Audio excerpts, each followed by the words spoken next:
नमस्कार दोस्तों, defence today में आज आपका स्वागत है। तो आज हम बात करेंगे इजराइल ने जो है भारत को ऑफर की है स्काई स्टिंग मिसाइल, उस न्यूज के बारे में। ये मिसाइल होती क्या है?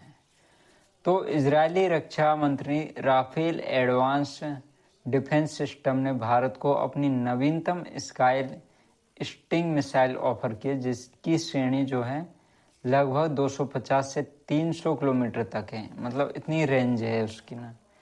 ये जो मिसाइल है ना 6th जनरेशन वर्क की है, जिसमें रॉकेट, मोटर, 3 चरणीय और रेडियो फ्रीक्वेंसी है, जो इलेक्ट्रॉनिक ऑन ऑफ ऑन सही रखने में सक्षम है। इसकी जो मुख्यतः भारत की Su-30 MKI सहित अन्य मुख्य लड़ाकू विमानों के लिए डिजाइन किया गया है, जिससे विमान जो है लंबी दूरी से दुश्मन को स्टैंड ऑफ की स्थिति में ही नष्ट कर सकते हैं।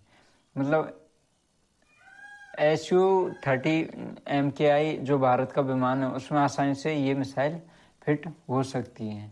तो इस तरह से इजराइल ने जो ऑफर दिया वो बहुत ही शानदार ऑफर है। जो चाइना की PL-15 मिसाइल है उसकी भी रेंज लगभग इतनी है, लेकिन इसमें जो है और भी तकनीकें लगी हुई है जो दुश्मन से मतलब रक्षा करने में इस मिसाइल को सक्षम बनाती है, और पायलट खुद को एक्सपोज किए बिना कार्रवाई कर सकते हैं। इस मिसाइल के ये फायदे हैं। ये बियॉन्ड विजुअल रेंज मिसाइल है जो 300 किलोमीटर की अत्यधिक रेंज से युद्धक विमान और BGR मुकाबले से पहले दुश्मन को मार सकता है। मतलब कि दुश्मन के विमान आएंगे नहीं, उड़ेंगे ही, सिर्फ वहीं पे चला सकता है मिसाइल, दूर जाके पार करने की जरूरत नहीं। सिक्योरिटी इन इलेक्ट्रॉनिक वॉरफेयर में हो जाती है कि भाई जो इसमें RF सीकर और ECCM तकनीक आधुनिक जैमिंग और इलेक्ट्रॉनिक डिस्ट्रप्शन विधियों से बचाव में भी ये बहुत कारगर है। मतलब इसे जाम नहीं किया जा सकता, तो इसीलिए जो है ये मिसाइल बहुत ही ताकतवर है।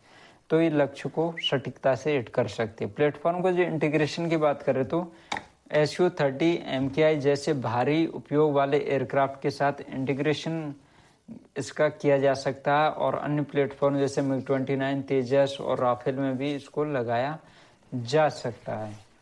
मतलब उस अनुसार ये बनाई गई है। क्षेत्रीय सामरिक संतुलन की बात करें तो पाकिस्तान और चीन जैसे पड़ोसी देशों की बियॉन्ड विजुअल रेंज मिसाइलों की तुलना में ये बहुत ही अच्छी मिसाइल है। ये भारत को एयर डिटेरेंस और प्रीसीजन स्ट्राइक की कैपेसिटी भी प्रदान करता है, और ये संयुक्त इजरायल और भारत की साझेदारी का विस्तार है। पहले भी भारत ने जो बराक 8, स्पाइक और रैम्पेज जैसे सौदों पर जो है बात की है। इससे रणनीतिक डिफेंस टेक्नो इंक भी बहुत मजबूत होगा। खैर, भारत को अपनी मिसाइल भी विकसित करने पर जोर देना चाहिए, दूसरों की मिसाइलों के सिर्फ भरोसे नहीं रहना चाहिए। तो आपका वैसे क्या सोचना है इस विषय में? लेकिन इमरजेंसी की बात करें तो इसे खरीद सकते हैं, और इसके लिए चुनौतियां कि जो है जैसे हम इजराइल की मिसाइल खरीदेंगे तो लागत और इंटीग्रेशन बढ़ेगा, लेकिन भारत अपनी मिसाइल लगाएगा तो जो है लागत और इंटीग्रेशन जो कॉस्ट है वो बहुत ही कम आएगी। तो इस तरह से हम कह सकते हैं भारत को अपनी मिसाइल विकसित करनी चाहिए। आप अपना कमेंट जरूर कीजिए। धन्यवाद दोस्तों।